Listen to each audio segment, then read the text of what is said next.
안녕하세요. 반갑습니다. 허재삼 작가입니다. 오늘 제가 여러분들께 소개해드릴 책은요. 프랑스와 타부아요 작가님과 피에르 앙리 타부아요 작가님이 공저한 꿀벌과 철학자라는 책입니다. 먼저 작가 소개를 해보겠습니다. 시대와 문명을 불문하고 이름을 날린 철학자들이라면 모두 하나의 스승에게서 가르침을 받았다. 그 스승은 충실한 제자들에게는 세상에서 가장 달콤한 물질을 하사했지만 교만과 방종에는 단호하게 날카로운 침을 새겨 넣으며 뜨거운 교훈을 남겼다. 바로 철학자들의 영원한 스승 꿀벌이다. 플라톤과 아리스토텔레스, 아우구스티누스와 토마스 아퀴나스, 니체와 마르크스 같이 한 시대를 풍미한 대사상가들만이 꿀벌에 사로잡힌 것이 아니었다. 황제와 혁명가, 페미니스트와 남성 우월주의자, 다신교도와 일신교도 등 서로 접점이라고는 찾아볼 수 없을 것 같은 사람들까지 꿀벌의 습성과 생태에 깊은 관심을 가지고 자신이 사는 세계를 판단하는 바로미터로 벌통을 활용한 것이다. 파리 소르본 대학교에서 철학 교수로 있는 동생과 프랑스 오스트와르 지역에서 전문 양봉가로 20년 넘게 꿀벌을 기르고 있는 형이 함께 쓴 이 책은 꿀벌을 다루는 수많은 고전 텍스트를 분석해 시대와 분야를 자유자재로 넘나드는 꿀벌의 사상적 궤적을 상세히 그려낸다. 만화경 같은 벌통의 세계 속으로 뛰어들어 온갖 상상력을 총동원해 진리를 찾아 나선 인류 지성의 여적을 이 책에서 확인해보자. 그럼 목차를 보겠습니다. 1장 꿀벌 올림포스를 날아다니다. 2장 꿀벌 철학자의 우주 망원경. 3장 꿀벌 신에게서 내처지다. 4장 꿀벌 권력의 대가. 5장 꿀벌 마법이 풀리다. 6장 꿀벌은 또다시 우리를 구원해 줄까. 들어가면을 보겠습니다. 위대한 철학자가 되고 싶다면 벌집을 건드려라. 요즘 사람들은 양봉업자의 안부보다 꿀벌의 안부를 더 많이 묻는다고 한다.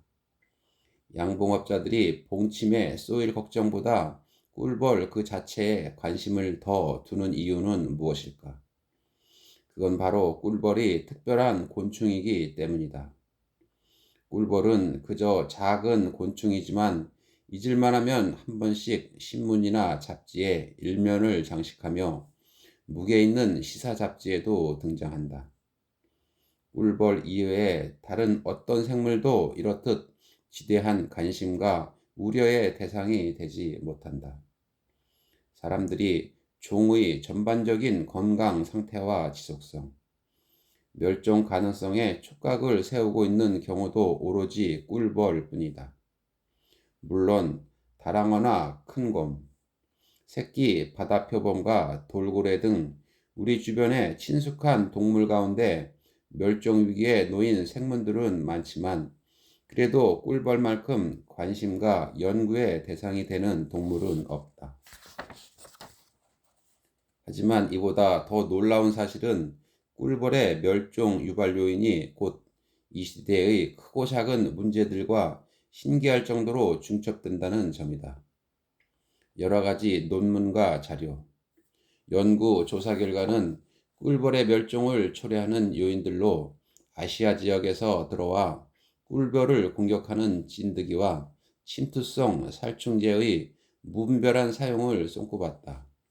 또한 유전자 변형 생물체나 토종 생물들을 유전적으로 약화시키는 외래종의 유입, 질병의 확산을 부추기는 교역의 세계화, 전자파, 불법 수화물에 딸려 들어온 아시아산 말벌의 습격 등도 꿀벌의 멸종을 초래하는 요인으로 거론되었다. 그런데 비록 정도의 차이는 있을지언정 양봉업자들을 위협하는 이러한 요인들 중 대부분이 놀랍게도 오늘날 현대사회를 위협하는 불안 및 공포의 요소들과 겹친다. 세계화와 지구온난화, 급변하는 정세, 불법 이민, 과학 분야의 기만적인 행태 등 현대사회의 위협 요인과 꿀벌 세계의 위협 요인이 서로 크게 다르지 않은 것이다. 그러므로 일각에선 꿀벌의 멸종이 곧 세계의 종말을 불러오리라 예상하기도 한다. 이러한 사람들의 불안감을 잘 드러내주는 것이 바로 아인슈타인의 예언이다. 곳곳에서 인용되는 이 예언에는 만약 지구상에서 꿀벌이 사라진다면 인류는 그로부터 4년 후에 멸망할 것이다. 꿀벌이 많아야 꽃가루도 더 많이 옮길 수 있고 그래야 더 많은 동식물이 건재할 수 있으며 그래야 인간도 생존할 수 있기 때문이라고 경고한다.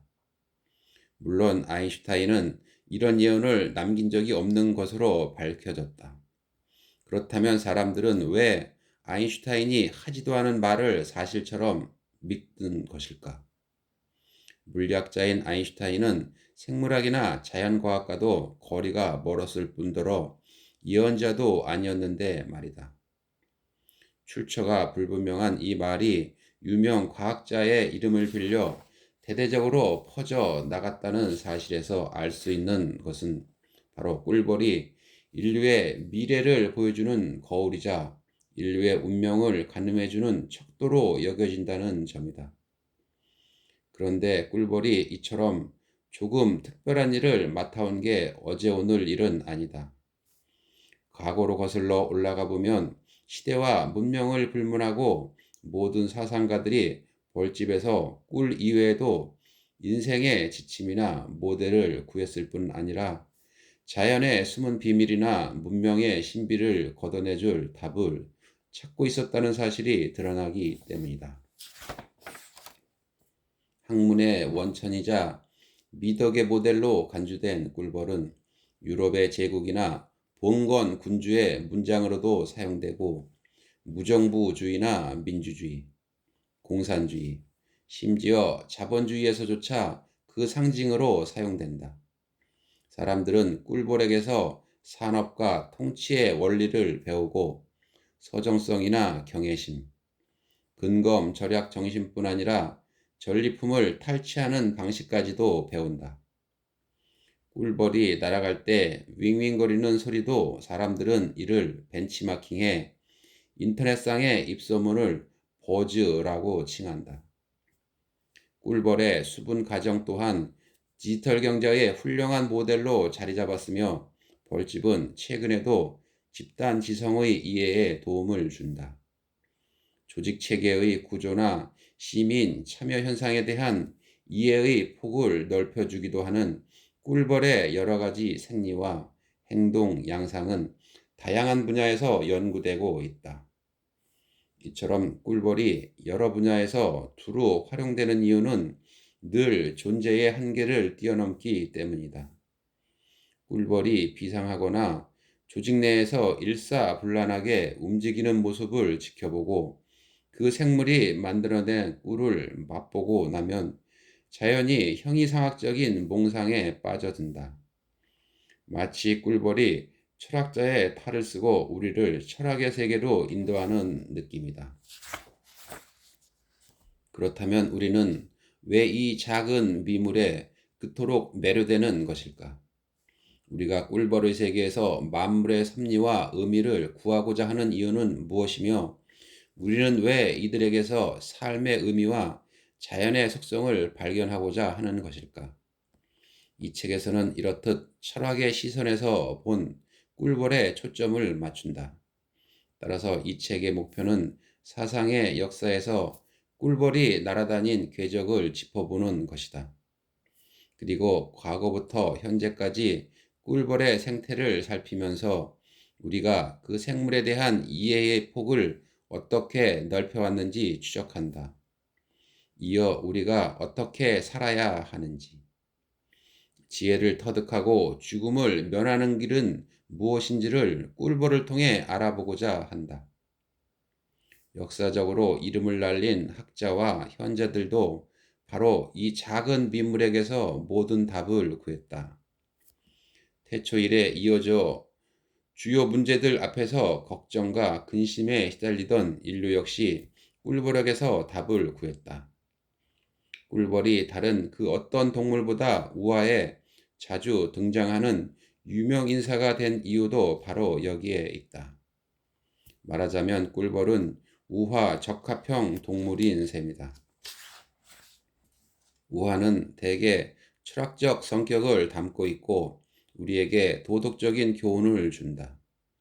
이를 통해 우리가 꿀벌에게서 얻은 교훈은 무엇인가? 그리고 철학자들은 왜 꿀벌학파를 자처하고 나섰을까? 두 형제가 함께 쓴 이 책은 바로 이 지점에서 시작한다. 우리는 꿀벌과 철학자 사이의 유착관계가 궁금했다. 양봉가라는 직업을 가진 철학을 좋아하는 형과 철학자라는 직업을 가진 꿀을 좋아하는 동생은 결코 이 문제를 간과할 수 없었다. 그래서 우리 두 형제는 각자의 역량을 모아 철학자로서 꿀벌에게 조심스레 다가가 꿀벌이 가르쳐준 지혜의 미련으로부터 꿀을 채취하려고 한다. 사실 철학을 좀 안다고 자부하는 사람이라면 꿀벌만큼 파고들기 좋은 동물도 없기 때문이다. 꿀벌의 세계로 떠나는 이 여행은 총 6단계를 거친다. 꿀벌이 6개 다리로 육각형의 집을 만드는 곤충이니만큼 꿀벌을 연상시키기에는 더없이 좋은 숫자라고 생각한다. 앞으로의 여정은 크게 역사적 시기와 주제별로 내용을 아우르며 나아가되 중간중간 유명한 철학 구절이나 잘 알려지지 않은 주옥 같은 글들을 곁들이게 될 것이다. 먼저 꿀벌의 기원과 꿀벌의 멸종에 대해 다루었던 아리스타이오스 신화를 살펴본다. 이어 꿀벌을 매개체로 세상의 신비를 밝히려는 고대의 세 현인 아리스토텔레스와 베르길리우스, 포르피피오르스에 대해 짚어보기로 한다. 이들은 꿀벌의 세계가 곧 우주의 조화를 이해하는 열쇠이자 이를 비춰주는 거울이라 생각했다. 그리고 알렉산드리아 학파의 클레멘스에서 마르틴 루터에 이르기까지 여러 인물들을 다뤄보게 될 텐데 양봉가들의 수장인 암브로시우스 주교와 그의 제자로서 손수 벌집을 키우던 아우구스티누스도 여기에 포함된다. 이들 모두 꿀벌이 여느 신학 박사 못지않은 존재라는 데 동의하고 있다. 본 여정의 4번째 단계는 근대 시기로 여기에서는 꿀벌의 정치적 용도에 대해 알아본다. 고대, 근대 할 것 없이 꿀벌은 가능한 모든 가공의 정치체제를 고안해내는 데 도움을 주었기 때문이다. 또한 꿀벌은 문의 혁명이나 과학적 발명은 물론이거니와 이후 르네상스, 고전주의, 계몽주의 시대를 관통하는 여러 가지 논란과 논의에서도 날마다 날아다니면서 미묘한 발자취를 남긴다. 끝으로 이 여행의 마지막 장에서 우리는 꿀벌의 역할이 현대에 들어서도 아직 끝나지 않았음을 확인하게 될 것이다. 과학적 진보에 현혹되지 않은 채 꿀벌은 계속해서 그 상징적인 비상을 이어가고 있으며 인간도 계속해서 꿀벌의 상태를 이해하기 위해 안간힘을 쓰고 있다. 이 책의 말미에 수록된 주석들은 책 속에 인용된 원전의 출처 표기에만 국한된다. 따라서 이 책을 읽는데 반드시 필요한 요소들은 아니다. 그리고 보다 폭넓은 독서를 지향하는 독자들을 위해 각 장 끝에 밀원 채집이라는 참고 자료를 추가로 정리해 두었다. 여기에선 꿀벌의 생애와 그 상징적 이용에 관한 한층 구체적이고 전문적인 내용을 담고 있다. 미론 채집이라는 제목처럼 여기에서는 해당 내용에 수록된 장의 내용과는 별도로 수집해둔 내용들을 소개한다. 마지막으로 한 가지 분명히 해둘 점은 이 책이 전적으로 서구 사상사에만 국한된다는 점이다. 인도나 중국 같은 동양 문화권에서 우리가 다루려 했던 부분 역시 이야기할 것들이 대단히 많지만 이를 수집하고 해석하는 작업은 우리의 능력과 역량을 넘어서는 일이다. 네, 그럼 본문으로 한번 들어가 보겠습니다. 인간과 신을 이어주는 외계 민족. 어느 이름 모를 행성에 상당히 의욕적으로 열심히 살아가는 사람들이 있다고 칩시다. 능력이 매우 뛰어난 민족이긴 하나 아라비아 반도의 어떤 이들처럼 약탈로만 먹고 살아간다는 게 유일한 단점입니다. 그런데 이 사람들은 자기네들끼리는 서로 완벽하게 조율해 나가며 조화롭게 살아가고 국가의 안녕을 위해 모두가 열심히 노력합니다. 이렇듯 완벽한 지식을 기반으로 슬기롭게 살아가는 이들은 철저히 지조를 지키는데 그도 그럴 것이 암수 간의 구별이 없는 이들에게는 번식을 할 능력이 없기 때문입니다. 그러자 후작 부인이 끼어들며 말했다. 지금 그런 말도 안 되는 얘기로 우리를 농락하시는 건가요? 번식을 못하면 어떻게 한 나라가 지속될 수 있다는 거죠? 이에 나는 침착하게 말을 이었다. 농락하려는 게 아닙니다. 제가 여러분께 드린 말씀은 틀림없는 사실입니다. 이 나라는 분명 존속하고 있습니다. 이들에겐 단 한 명의 여왕이 있는데 이 여왕은 국민들을 전쟁으로 내몰지도 않고 여왕 혼자서 수천 명의 자식을 낳으니까요. 여왕에게는 수많은 방으로 이루어진 커다란 궁이 있는데 각각의 방들은 어린 왕자들을 위해 마련된 요람 같은 공간입니다. 여왕은 이 방 안에 차례로 들어가 출산을 하고 여왕의 곁을 지키는 측근들은 여왕만이 누리는 이 고귀한 특권에 찬사를 보내며 여왕을 보필합니다. 이어지는 내용에서는 간습과 신분, 번식과 생산 등을 포함해 상당히 특이한 이 민족의 전반적인 생태가 소개된다. 화자가 각각의 내용들을 매우 상세히 기술하고 난 후에야 비로소 이 순진한 후작 부인에게 수수께끼의 정답이 주어진다. 이 특이한 외계 민족은 바로 꿀벌이었던 것이다. 이 이야기의 배경이 된 1686년으로 떠나보자. 이 글을 쓴 저자 베르나르 퐁트넬은 이 우화를 통해 자신의 제자인 후작 부인에게 다양한 세상이 존재할 가능성에 대해 일깨워주고자 했다. 자연에는 우리의 상상을 뛰어넘는 기상천외한 일들이 벌어지고 있다. 그러니 우주는 무한하다는 시각에서 자연의 신비로운 면면들을 생각해 보자는 것이다. 우리가 사는 이 세상만 하더라도 수많은 다양성이 존재하는데 어찌 우리가 사는 세상만이 유일한 세계라 할 수 있겠는가? 이러한 문제를 중심으로 퐁트넬은 세상의 다양성에 관한 대화라는 책을 펴냈는데 당대의 놀라운 과학적 발견들을 알고 싶은 사람들에게 길잡이가 되어주는 책이었다. 천문학이나 역학, 생물학 등 모든 분야의 지식을 대중적으로 전달하는데 탁월한 능력을 갖고 있던 퐁트넬이 이 책에 수록한 세 번째 대화편에서 꿀벌의 생태를 통해 천체의 신비를 설명하고자 한 것은 분명 우연이 아니었다. 꿀벌은 오래전부터 이미 만물의 속성을 설명해주는 열쇠였기 때문이다. 밤하늘에 빛나는 별들이 장관을 만들어내며 우리에게 태초의 우주에 대해 이야기해줬듯 꿀벌은 그 가벼운 날갯짓으로 우리에게 만물의 본원적 비밀을 알려준다. 네, 오늘 저는 여기까지 마치고요. 다음 시간에 새로운 책으로 만나 뵙겠습니다. 감사합니다.